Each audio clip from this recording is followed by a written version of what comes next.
Most a habmagok csiszolásáról szeretnék egy pár szót mondani. Először is vegyük ki a habmagokat a negatívból. Ehhez el kell vágnunk a celluxokat, amivel rögzítve van. Ügyeljünk arra, hogy nehogy kárt tegyünk a szárny habmagjába.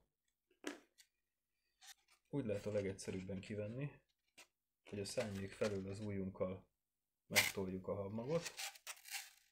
Így akkor előbb bukkan szárnytőnél, és szépen kihúzzuk a helyéről. Ahhoz, hogy a bevonat tapadjon ehhez a habfelülethez, le kell csiszolnunk simára. A habmagok csiszolásához használnunk kell egy párfajta csiszolóeszközt. A szárnyvég lekerekítéséhez használunk egy ilyen normál szivacs csiszoló tömböt. Ez egy olyan 100-150 szemcse méretű. Ezzel könnyedén ki tudjuk alakítani itt a szárnyvégnél a lekerekítést.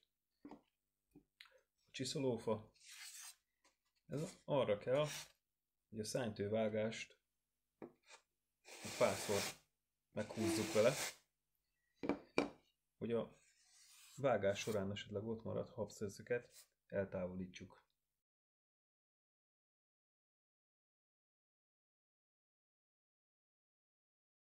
És elérkeztünk a vékony csiszoló szivacsokhoz. Ezzel a szárny felületét fogjuk megcsiszolni. A vékony előnye, hogy könnyen odahajlik az íves felületre. Ezáltal sokkal egyszerűbb és jobb is a csiszolásnak az eredménye. Először a durvábbik szivacsal érdemes kezdeni, utána pedig a finommal véglegesíteni a felületet. Most, hogyha megnézzük a habot, akkor látható, hogy enyhén rücskös felülete van. A szalag nem tud légmentesen rátapadni, ezáltal nem is fog tapadni a felülethez, el fog tőle válni. Ezt addig kell csiszolnunk, amíg a szalag hozzá nem ragad a habhoz. Na de hogy is kezdjük el csiszolni? Hát én így szoktam megfogni a csiszolószivacsot, és először a szárny hosszára mozgatva becsiszolom a habmagot. A kilépőnél mindig óvatosan járjunk el, mert ha véletlen meg van sérülve a hab, és felakad mondjuk itt a kilépőnek a sarka, akkor bizony elszakíthatjuk ott a habot, vagy eltörhetjük. Tehát itt a szárnyvégnél óvatosan csiszoljuk meg, inkább kisebb, lassabb mozdulatokkal. Így finoman becsiszoljuk. A másik fontos dolog, hogy itt szárnytőnél, ha ebbe az irányba húzzuk a csiszolót, és túlságosan rányomjuk, akkor ezt az élt el tudjuk nagyon koptatni. Ezt megelőzendő szárnytőbe, ebbe az irányba mozgassuk a csiszolószivacsot.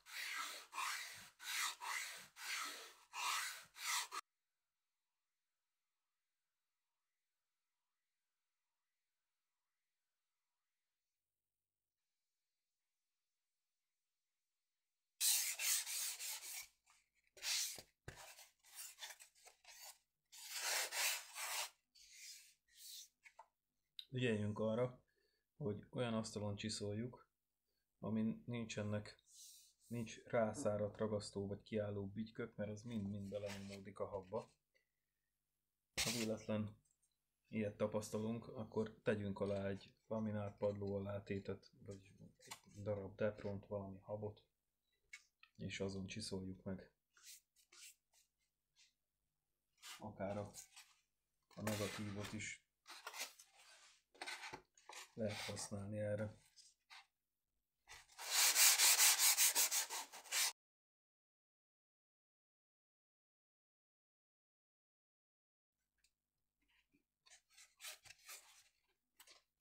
Pedig a lekerekítést fogom becsiszolni. Ezt a durvábbik felével lenagyolom.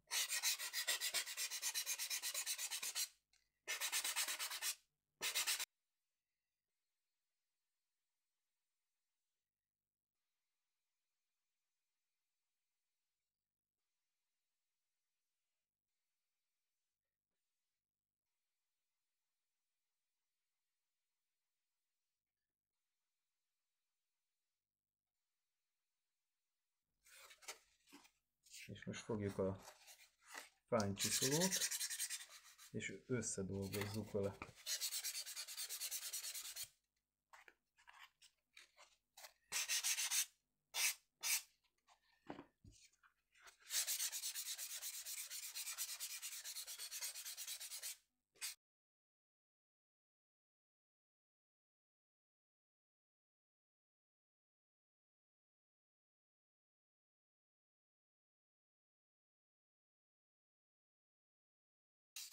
Egy nedves törlővel portalanítsuk le a habmagot, és nézzük meg, hogy elég-e már a csiszolás, vagy kell-e még csiszolni.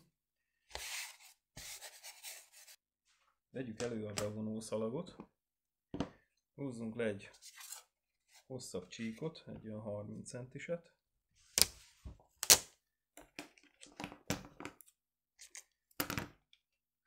és simítsuk rá a habmag legvastagabb részére. Fontos, hogy a kilépő felőli részre még véletlenül se tegyük rá, mert hogyha nagyon tapad a szalag, akkor elszakíthatja a kilépőt, mikor lehúzzuk. És akkor most ellenőrizzük azt, hogy elegendő-e a csiszolás, tapad-e a szalag megfelelően. Tehát egy szalagdarabot rácsimítunk a már megcsiszolt és portalanított felületre, és utána szépen elkezdjük ezt visszahúzni. Akkor jó a csiszolás, hogyha a szalag érezhetően tapad a felülethez, nehéz lehúzni, illetve a szalag felületén megjelenik a hab. Tehát a habnak a felső részét egy picikét leszedi a szalag. Ez elég jól tapad.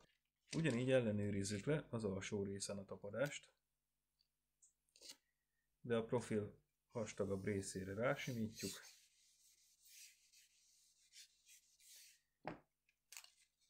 Hoppá. Fontos, hogy ezt a másik végét ne engedjük el, mert akkor utána nehéz lesz felszedni. Tapad, de nem az igazi, ennek még kell egy kis csiszolás, és jó lesz. Tehát így lehet leellenőrizni a megfelelő szalagtapadást. Hogyha rendesen tapad a felülethez, akkor elkészült a habmag csiszolás.